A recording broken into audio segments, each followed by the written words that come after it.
देखिए, दो तीन बातें हैं प्रेम जी। जैसे अभी संसदीय जो व्यवस्था है, जो केंद्र में सरकार है, जहाँ तक मुझे याद है 39% इनको वोट मिला था। ठीक है, 37 सीट्स में 37 और ओवरऑल पोल्ड वोट्स का। अब पूरे अगर हम बोले कि जितने वोटर हैं तो उसका 25%। जी हाँ, लेकिन सरकार बनाने में कामयाब हो गए चूंकि उनके संसद सदस्यों की संख्या ज्यादा। अभी की जी व्यवस्था के तहत वो सरकार बनाने में सक्षम हो गए। ये बहस का मुद्दा हो सकता है, लगातार इस पर आप बात भी कर रहे हैं। सत्यदेव जी हमारे वरिष्ठ मित्र हैं और ये इसी इशू को लेकर आप लोग लंबे समय से संघर्ष कर रहे हैं। उम्मीद करता हूं इसमें कोई दो राय नहीं कि पूरे संसदीय व्यवस्था, न्यायिक व्यवस्था और प्रशासनिक व्यवस्था को आमूल परिवर्तन की जरूरत है।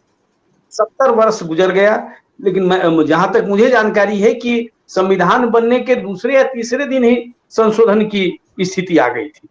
तो ये तो जी अव्यवहारिक, अपरिपक्व संविधान बनने की गवाही देता है। रही दूसरी बात कि अतीक अहमद की बात हो या बिहार की बात हो, जैसे नीतीश कुमार ने उन्हीं व्यक्ति को चुनाव में हराकर सरकार बनाई जिसके साथ अभी सरकार चला रहे। मतलब यह कि इनके पास कोई इशू नहीं है, कोई प्रिंसिपल नहीं है, सत्ता जरूरी है, इस पर काम किया जा रहा है। तीसरी बात कि अतीक जैसी घटनाएं क्यों हुई, अतीत क्यों हो गए, उसका सबसे बड़ी वजह जो लगातार आपने भी कहा और एनसीपी के प्रवक्ता जी ने भी कहा कि न्यायिक व्यवस्था इतना विलंब से चल रही है देश में कि लोगों में असंतोष है। लेकिन सवाल है कि जिसने हत्या की अतीक की, उसको तो आप जस्टिफाई नहीं कर सकते हैं, क्योंकि अतीक ने कोई ऐसा काम उन परिवार के लोगों से नहीं किया था जो तीनों ने हत्या किया।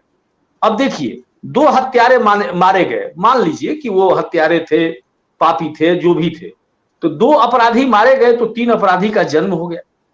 ये किसी भी सभ्य समाज के लिए सूचक नहीं है, बेहतर नहीं है। लेकिन ये चिंतन का विषय जरूर है कि ये स्थिति कैसे बनी, एक अतीत कैसे सेकंड के लिए माननीय पांडे जी बनी। आपको रोक रहा हूं, एक ग्राफिक्स प्ले।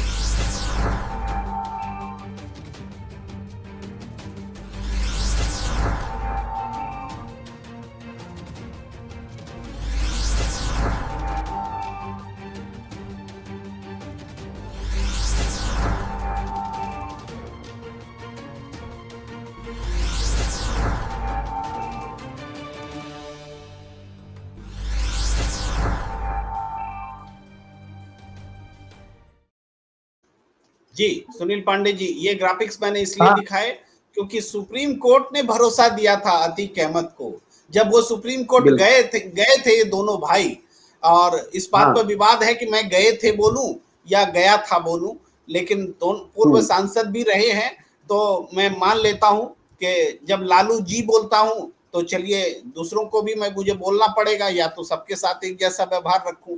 तो आप प्लीज अपनी बात रखें आगे कि सुप्रीम कोर्ट के वचन की भी वैल्यू नहीं रही। जी नहीं रही। और जो आपने ग्राफिक्स दिखाया, इससे मुझे एक बात याद आ गई, जो आज या कल विधानसभा में अखिलेश बोल रहे थे योगी आदित्यनाथ को कि आपके यहाँ इलाहाबाद में लोग सुरक्षित नहीं है, हत्या हो रही है। लेकिन देखिए, जब योगी उनको जवाब देने लगे, अखिलेश जब प्रश्न अपना रख रहे थे, तो उमेश पाल की हत्या को छुपा गए कि दिन दहाड़े वही इलाहाबाद में उसकी भी हत्या हुई, प्रयागराज में हत्या हुई और अतीक की भी हत्या।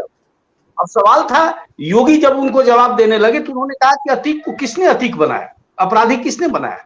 मेरा मानना है, सब इस बात से सहमत होंगे कि सत्ता संरक्षण जहां मिलेगा वहां हर चीज पनपेगा या विनाश होगा।